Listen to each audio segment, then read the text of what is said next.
అందరికీ నమస్కారం. Welcome back to my channel. నా పేరు వల్లభ.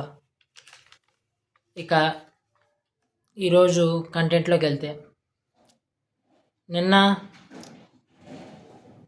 కేంద్ర ఉక్కు శాఖ మంత్రి కుమారస్వామి గారు మనకి వైజాగ్ సంబంధించిన స్టీల్ ప్లాంట్కి సంబంధించి 11,440 కోట్లు ఆర్థిక ప్యాకేజీని ప్రకటించడం జరిగింది. అలాగే ఎట్టి పరిస్థితుల్లోనే ప్రైవేటైజేషన్ చేయబోమని ప్రకటించడము అండ్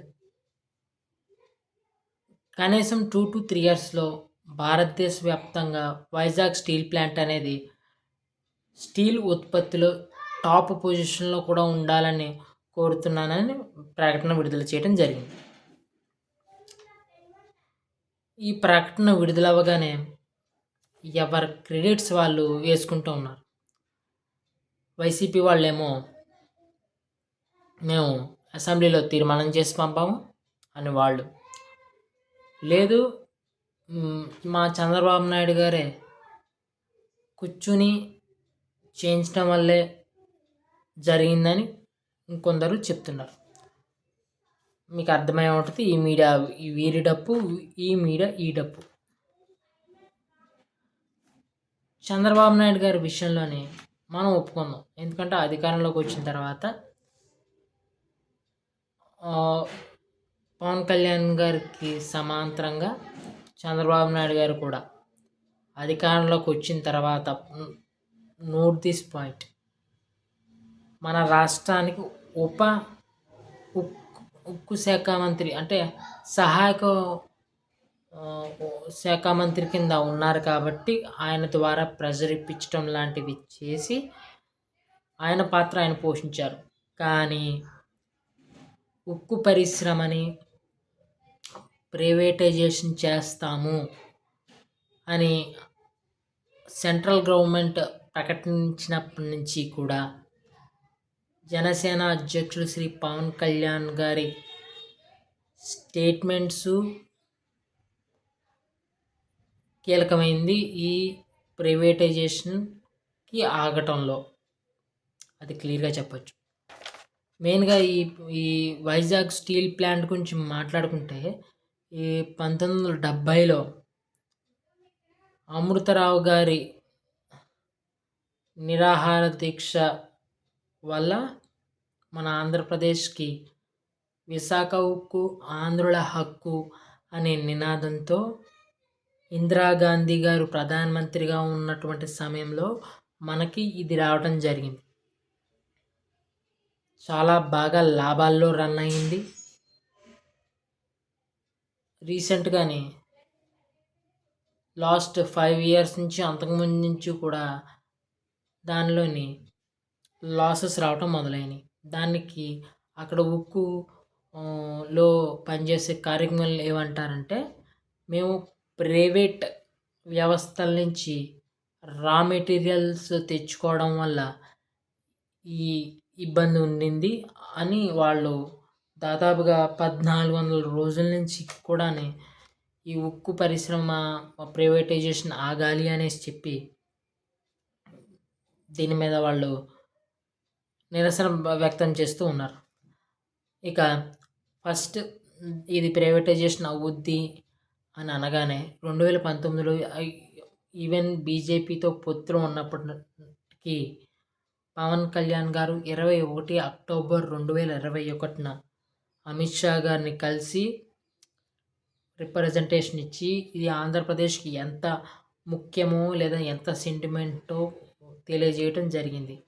దాని తర్వాత ఒక సందర్భంలో కూడా పవన్ కళ్యాణ్ గారు ఒకరోజు నిరాహార దీక్ష చేయటం జరిగింది.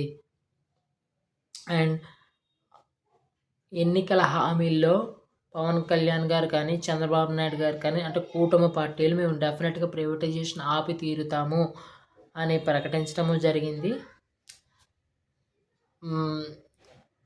అధికారంలోకి వచ్చిన తర్వాత 2-3 నెలలకి ఉక్కు పరిశ్రమ గురించి ఏమైంది అని మాటలు వస్తున్నప్పుడు పవన్ కళ్యాణ్ గారు అసెంబ్లీలోనే దానికి సంబంధించిన ప్రకటన కూడా ఇవ్వటం జరిగింది. మేము అదే స్టాండ్ మీద నిలబడి ఉన్నామని. ఆ స్టాండ్ గురించి అసెంబ్లీలో గుర్తు చేసిన తర్వాత కూడా మళ్ళీ అమిత్ షా గారిని పవన్ కళ్యాణ్ గారు కలవటం జరిగింది. ఈ 2021లో మీకు ఒక సభ కూడా పెట్టడం జరిగింది. ఆ సభ పెట్టిన తర్వాత కూడా అప్పటి వైఎస్ఆర్సీపీ అధికార పార్టీని ఒక ఉమ్మడి ప్రణాళిక వేసుకుని మనం వెళ్దాము, మాట్లాడదాము వారం రోజుల లోపల అనే ఒక మాట పిలుపునివ్వగా అధికార పక్షం నుంచి ఎటువంటి స్టెప్ లేకపోవడంతో అది ముందుకు జరగలేదు.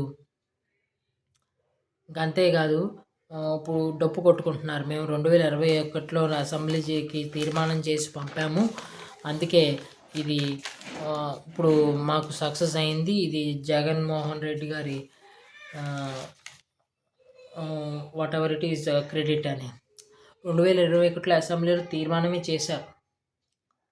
తర్వాత మీరు చేసింది ఏం లేదు. ఇప్పుడు ఎలా అయితే ప్రకటన ఇప్పించారో అప్పుడు కూడా ప్రకటన ఇప్పించి ఉండాలి. మీరు అలాంటి ప్రకటన ఇప్పించలేదు. అది గుర్తుంచుకోవాలి. అది మీ అకౌంట్లో పడే అవకాశమే లేదు. ఈ రకంగా పవన్ కళ్యాణ్ గారు చేసినటువంటి స్టేట్మెంట్స్ అంటారా, లేకపోతే మీరు ప్లకార్డ్స్ని కూడా ప్లే చేయలేకపోతున్నారని లాస్ట్ గవర్నమెంట్ చెబుతూ ఒక ప్లకార్డ్కి సంబంధించి సోషల్ మీడియా ఒక ఉద్యమంలా నడపడమా చేయటం జరిగింది. దాని ప్రతిఫలమే ఇప్పుడు 11,440 కోట్ల ఫైనాన్షియల్ సపోర్ట్ రావడం జరుగుతుంది. అయితే ఇక్కడితో కథ అయిపోయిందా అంటే ఇక్కడితో కథ మొదలైందని చెప్పాలి.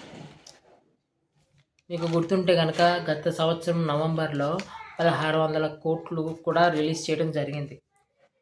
దానికి కారణం ఏంటంటే అక్కడ బ్లాస్ట్ ఆఫ్ ఫరస్ అని 3 మిషన్స్ ఉంటాయి. ఆ 3 మిషన్స్ కూడా పాడైపోవడం జరిగింది లాస్ట్ 5 years గవర్నమెంట్లో ఇచ్చి. అందులో ఇప్పుడు 2 మిషన్స్ని బాగు చేయడం జరిగింది. అండ్ త్వరలో ఒక మిషన్ కూడా సెట్ అవుద్ది. అండ్ ఎవ్రీ ఇయర్ ఇక్కడ నుంచి కనీసం 7.3 మిలియన్ టన్స్ మెటీరియల్ని ప్రొడ్యూస్ చేస్తూ వెళ్ళాలి. ఇలా చేయగలిగితే మనం అక్కడ కేంద్ర ప్రభుత్వానికి మనం ఇది ఆదాయాల్లో రన్ అవుతుందని చూపిస్తూ చేసుకుంటూ వెళ్ళచ్చు. మనం ఇలా ఎప్పుడైతే చేసామో 7.3 మిలియన్ టన్స్ ప్రొడ్యూస్ చేసుకుంటూ ఎవ్రీ ఇయర్ మనం చూపిస్తే నెక్స్ట్ 2-3 yearsలో ఒక ప్రధానమైన సమస్య ఈ వైజాగ్ స్టీల్ ప్లాంట్కి ఉండింది సొంత గనులు లేకపోవడం. ఎవరో ప్రైవేట్ వ్యక్తుల దగ్గర నుంచి సొంత గనులు తెచ్చుకుని చేసుకునే విధానం ఉండేది. ఎప్పుడైతే మనం ఈ ప్రాఫిట్ ఇప్పుడు ఇచ్చిన ఈ 11,440 కోట్లను ఉపయోగించుకుంటూ ఆ బ్లాస్ట్ ఆఫ్ ఫరస్లో ప్రొడ్యూస్ చేస్తూ కనుక మనం చేస్తే సో కేంద్రానికి నమ్మకం కలుగుద్ది. ఓకే, ఇది మళ్ళా ఫామ్లోకి వస్తుంది అని. ఫామ్లోకి వచ్చినాడు వైజాగ్ స్టీల్ ప్లాంట్కి సంబంధించిన కార్మికులకు సంబంధించిన 2 ప్రధానమైన డిమాండ్స్. ఒకటి సొంత గనులు రావడం, అది పవన్ కళ్యాణ్ గారు కూడా చెప్పడం జరిగింది, అది రావడం జరుగుద్ది. అలాగే సేల్లో విలీనం చేయడం, అంటే ప్రభుత్వ రంగానికి సంబంధించిన దాంట్లో ఏదో ఒక దాంట్లో విలీనం చేసే ప్రాసెస్ కూడా చేసే అవకాశం ఉంటుంది. ఈ రకంగా వైజాగ్ స్టీల్ ప్లాంట్ అనేది పూర్తిగా కాపాడబడుతుంది. అంటే ఇప్పుడు ఏమనుకోవచ్చు అంటే పూర్తిగా చచ్చిపోయే వాడిని వెంటిలేటర్ మీద పెట్టినట్టయింది. ఈ వెంటిలేటర్తో జాయిగా ఆక్సిజన్ పెంచుకుంటూ లెవెల్స్ పెంచుకుంటూ 2-3 years దీని ఆదాయం చూపిస్తే జాయిగా దీన్ని తీసుకెళ్ళి నార్మల్ రూమ్లో పడేసి అక్కడి నుంచి సొంత గనులు లేదా సేల్లో విలీనం లాంటి ప్రక్రియలు చేసి దాన్ని పూర్తిగా బయటపడేసి వైజాగ్ స్టీల్ ప్లాంట్ అనేది కాపాడుకోవడం జరుగుద్ది. సో రానున్న 2-3 years జరగబోయేది ఇది. ఆల్మోస్ట్ ఆల్ ఇది కన్ఫర్మ్ అయినట్టే. చూద్దాం ఏం జరుగుతుంది.